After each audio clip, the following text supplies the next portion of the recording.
This is how to make your Threads profile public. If you haven't already, make sure to go to the App Store, look up Threads and Instagram app, and update and install this app made by Instagram.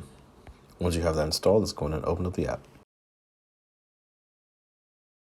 Once you have the app opened up on your home page, we're going to go into the bottom right to our profile.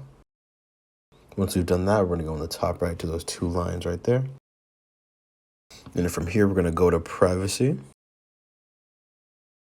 And the very first option up here with the button, by default, the app already makes your profile a private profile. So this most likely will be enabled.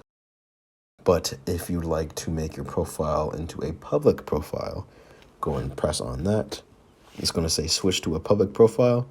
Anyone on or off Threads can see and interact with your content. If you like that, go and press on OK. And you have successfully made your profile on Threads public.